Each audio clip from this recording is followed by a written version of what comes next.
Magandang hapon mga idol. Maulan ngayong hapon, no? Ay gala-gala dito sa tabing playa. Hindi nga pala nagsilaot tong mga bangka, gawa ng walang pahuli kahapon. May dumating na bangka galing Palawan, yung carrier ni Boss Ray. Pero patapos na ng hango to. Hindi kasi ako nakalabas kanina at gawa ng malakas ang ulan.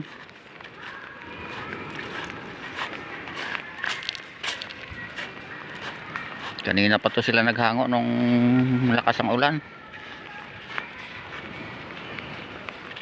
Kahapon lang umalis to mga idol. Tapos kaninang umaga kumarga ng yelo yung isang carrier. Yun ang dumala ng yelo ulit sa Palawan. Baka mamaya to kakarga din ng yelo. At aalis din para bukas ng hapon ulit yung dating ng umalis kanina. Ayan, no? Lakas kasi ang ulan kanina kaya hindi ako nakalabas. Patapos na ng hango, lutang na.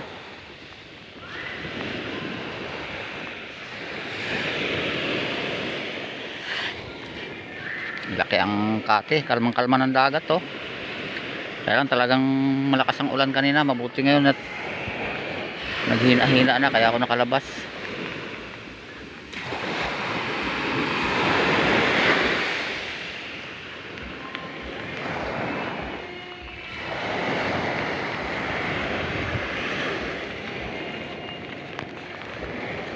Walang naglaot dito sa amin banda. Wala silang mga huli kahapon.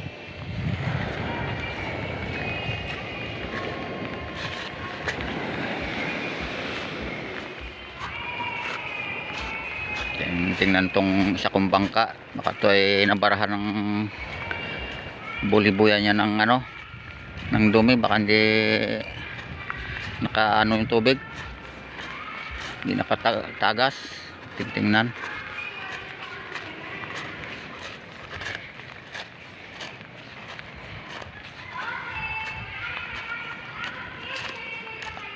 May nakikita kong gumagapang, parang pawikan to idol. Pawikan ba? Pagong. Pagong. Ayan, oh. Ba, may pagong dito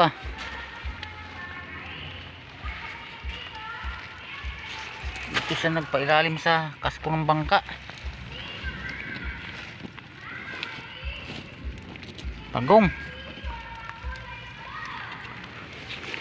Ating galing to. Oh. Baka dito kasi lininis ko to kaninang umaga idol.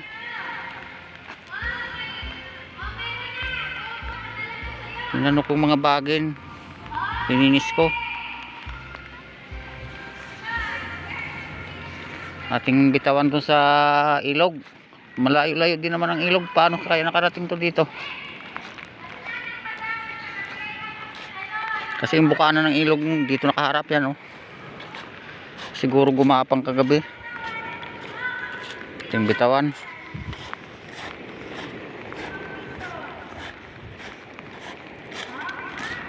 Nung nakaraang taon kasi nakakuha din ako dyan 2 pirasong pagong.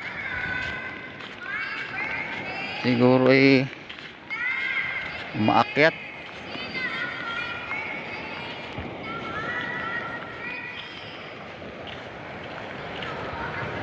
Dito kasi nakaharap tong bukana ng ilog, kaya siguro sa gabi ay lumalakad to Yung bitawan habang walang tao.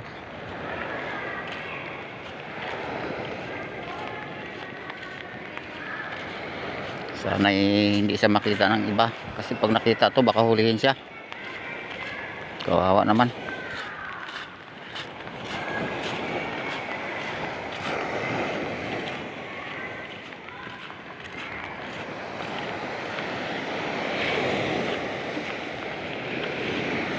May nangangawil,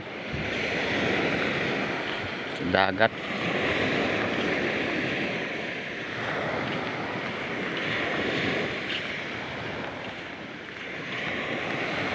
Itong bukana dito kasi nakaharap.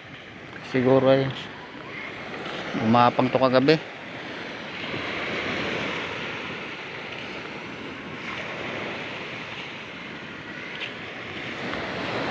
Ano, lakas ng agos.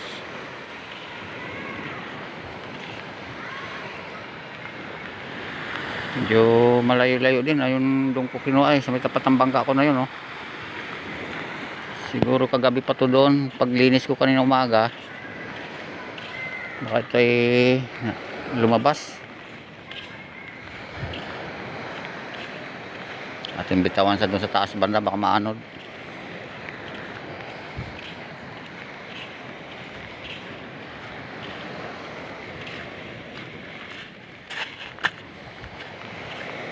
Sana hindi siya makita ng iba para hindi siya mahuli.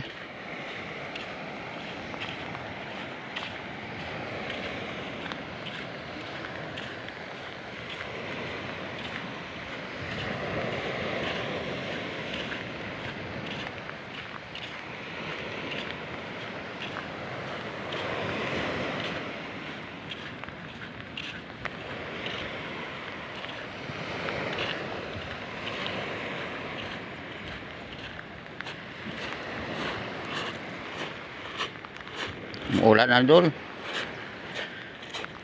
maambon.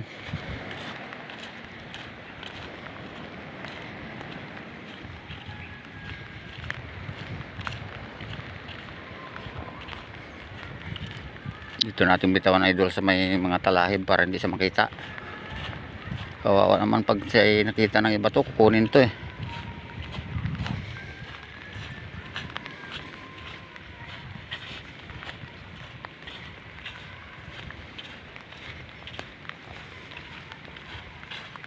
Yan, dito natin bitawan.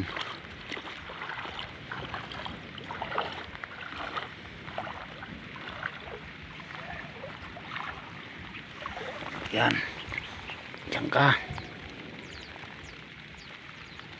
Huwag kang magpahuli sa iba, kukunin ka nila. Ayan na.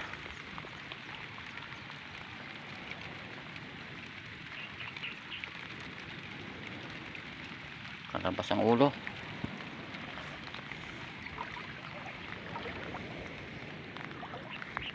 Wala namang taong nakakita, kaya siguro ship na sa dyan. Layo-layo din to, galing doon sa bangka ako, mga idol, pero nakaabot sa doon. Siguro na ano dito, bago kagabing gumapang paakyat.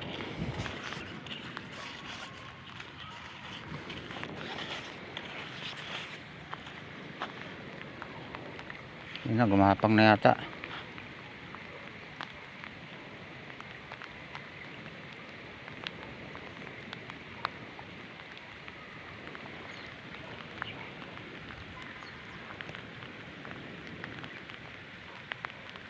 Magapang na,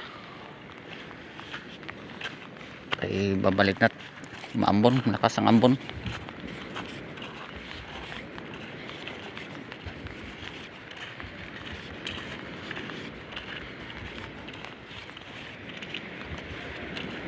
Buti naman to lang nakakitang tao.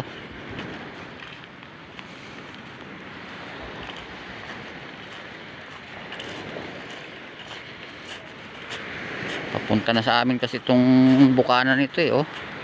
Halos ilang metro na lang doon sa aming mga bangka.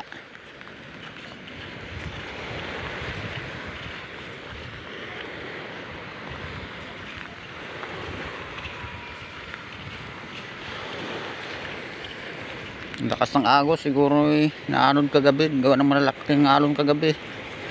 Lalim pang tubig, umakyat siguro sa doon sa may dulunan doon.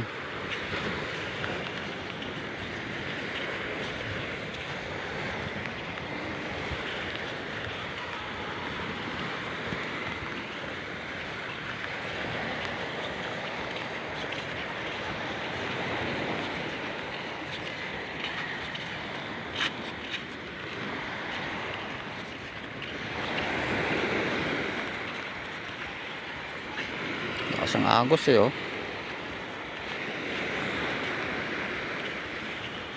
Tapos na maghango yung carrier, karga siguro ulit ng yelo ngayon, idol. Babalik ng Palawan. Dahil yung isa kanina maaga pa umalis, dala ng yelo doon. Kahapon ng hapon din umalis to eh, ngayon din dumating, oh. kaninang mga alas 3. Kaya nga lang hindi tayo nakaturong maghango gawa ng malakas ang ulan. Kalmang kalman dagat oh.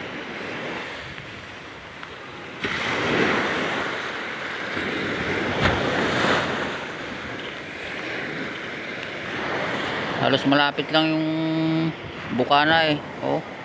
Ayan lang oh. Papunta dito sa amin. Siguro naanod siya kagabi dito, umakyat. Eh, lininis ko naman yun doon sa may gilid ng bangka kaninang umaga. Hindi ko napansin. Baka nandoon siya nakatago. Lumabas nung nalinis.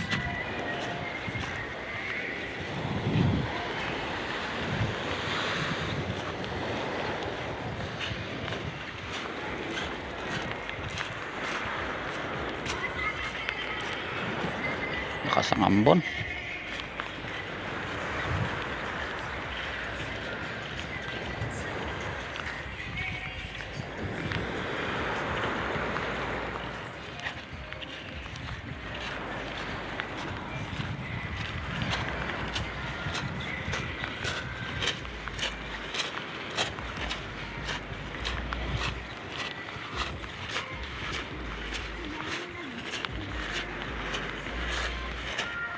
Buti naman dun sa tumago sa may ilalim ng kasko ng bangka. Siguro kanina pa yan dyan. Dahil may pinagukaya na siya oh.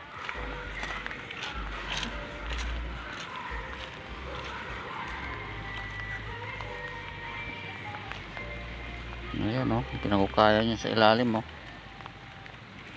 Akin tingnan tong kasko na aking bangka, baka manaista ka ng tubig. Wala din naman.